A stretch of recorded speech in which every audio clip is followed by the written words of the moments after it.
Olá, pessoal do 8º ano. Eu sou a professora Adriana Bezerra e hoje nós teremos mais uma aula de geografia. Lembro a vocês que vocês estão em casa, mas em casa também se aprende. Então fique em casa e aprenda comigo, assistam essa aula, acessem o material que eu vou disponibilizar junto com ela. Lembrando que na aula passada nós fizemos a correção do exercício que vocês fizeram sobre alguns conteúdos que vocês estudaram no 7º ano e hoje nós daremos início ao conteúdo específico do 8º ano.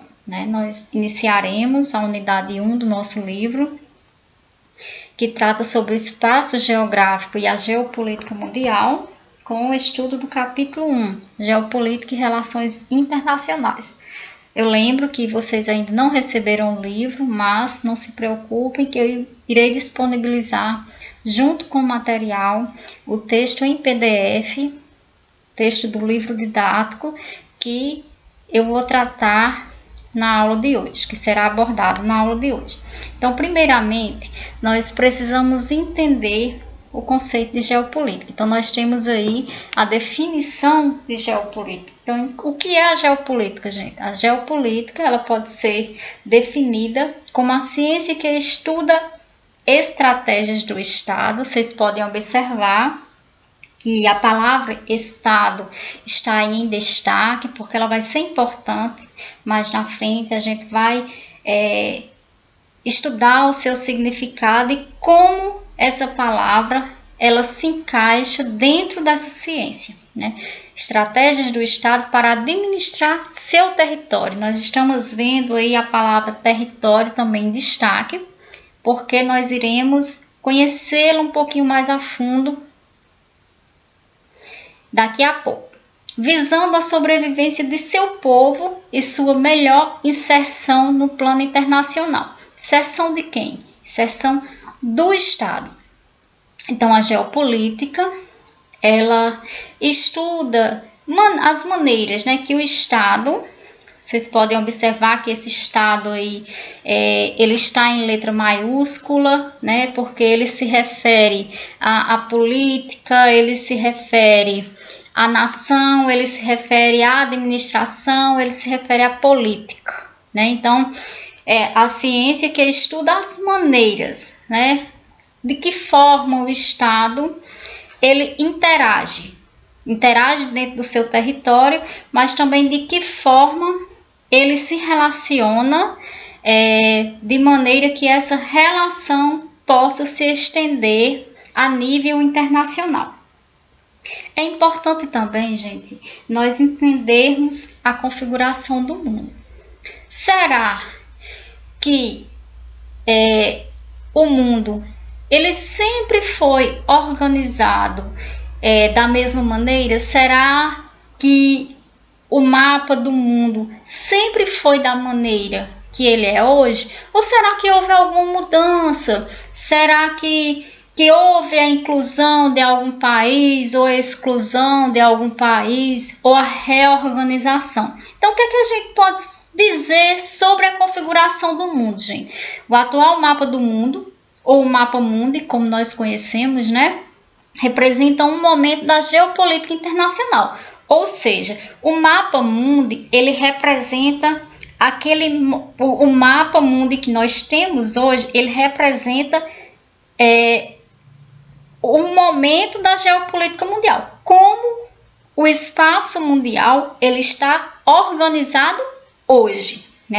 Nós sabemos que a maneira como o espaço mundial está organizado hoje não era a maneira como o espaço estava organizado, digamos, durante a Primeira Guerra Mundial, durante a Segunda Guerra Mundial. Por quê? Porque de lá até hoje houveram algumas mudanças. Nós sabemos que existem muitos conflitos no mundo, e desses conflitos, muitas vezes,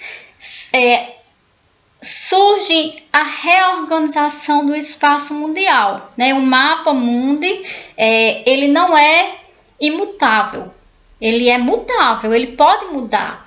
Outros países podem surgir, Países podem deixar de existir, ou então pode haver a reorganização, o agrupamento de países, e esse agrupamento dá origem a um país só, enfim. Então, o espaço mundial pode sofrer mudanças, a maneira como o espaço, como a configuração do mundo encontra-se hoje, ela pode sofrer mudanças no futuro, ok?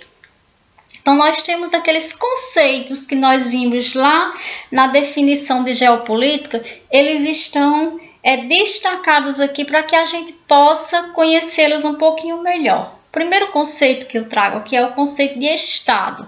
Então, o que é o Estado, gente? É a forma como a sociedade se organiza politicamente. Esse Estado aqui, eu não estou falando da unidade, das unidades federativas de um país, não, eu estou falando da sociedade, a forma como a sociedade se organiza politicamente. E como é que a sociedade se organiza politicamente, gente? Nós sabemos que a sociedade, ela se organiza politicamente. Vamos citar o exemplo como o nosso país está organizado politicamente, né?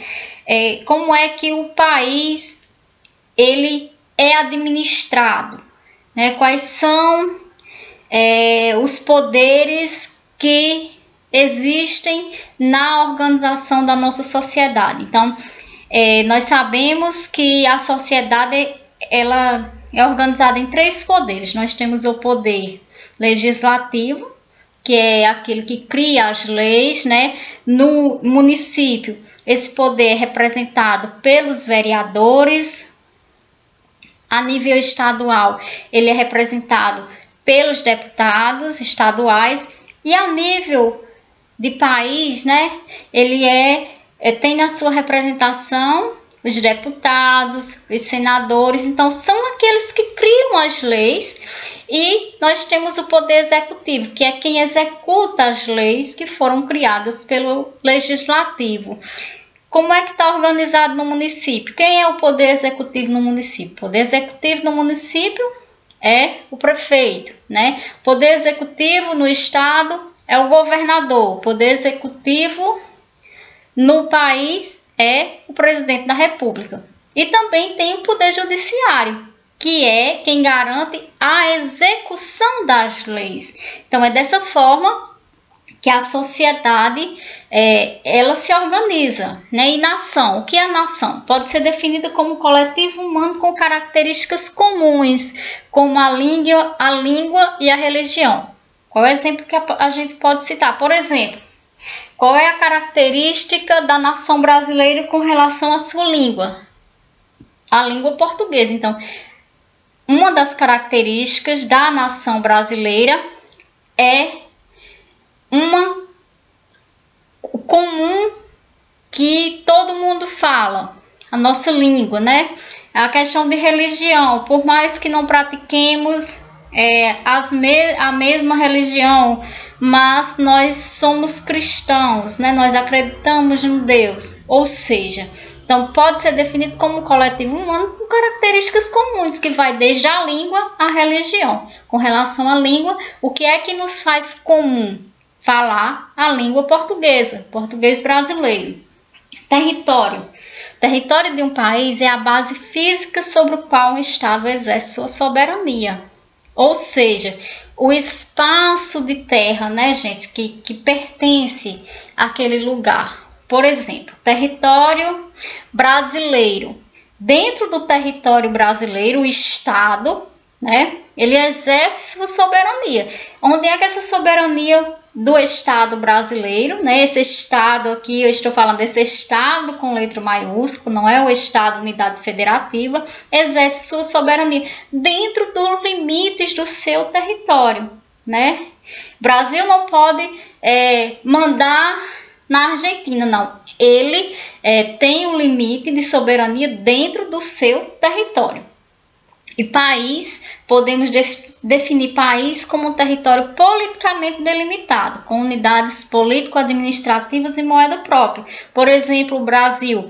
Como é que nosso país está politicamente delimitado, né? Nós temos quantos estados, quantas unidades federativas, né?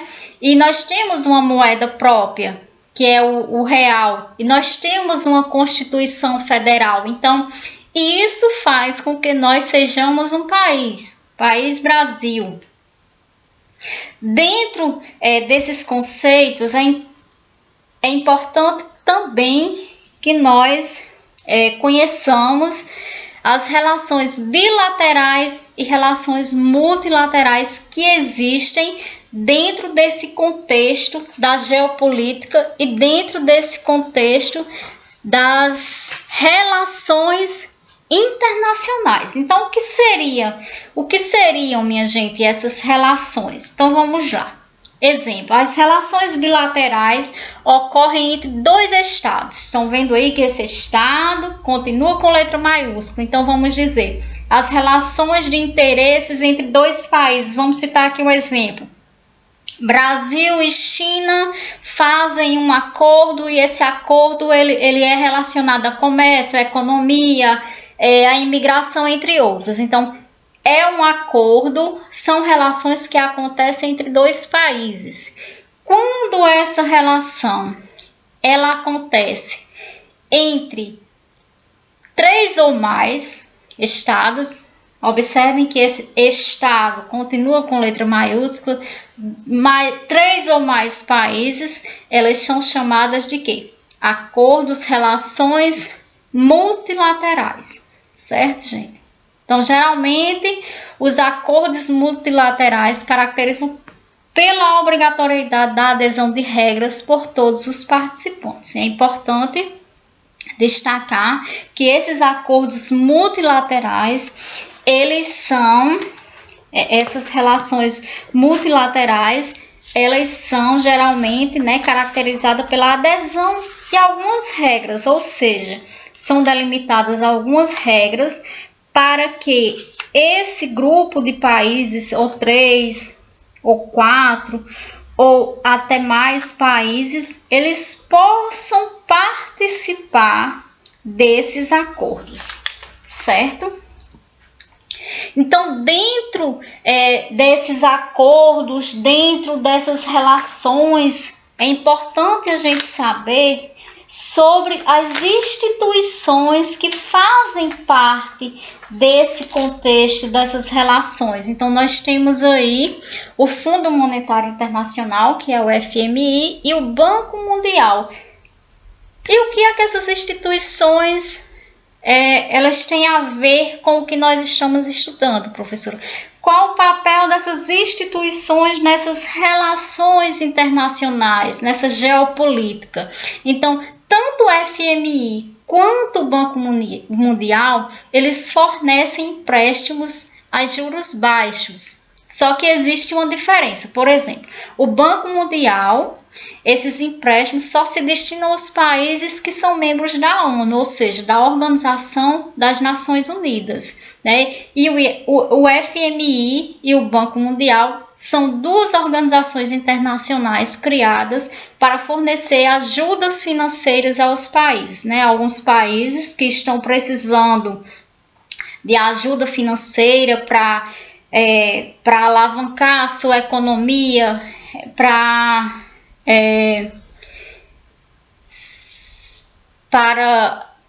pagar alguma dívida que esteja tendo com alguma outra organização. Então, essas 2 instituições financeiras, né, tanto o FMI quanto o Banco Mundial, eles oferecem empréstimos a esses países, né? Mas lembrando que o Banco Mundial ele só oferece os empréstimos aos países que fazem parte, que são países membros da Organização das Nações Unidas.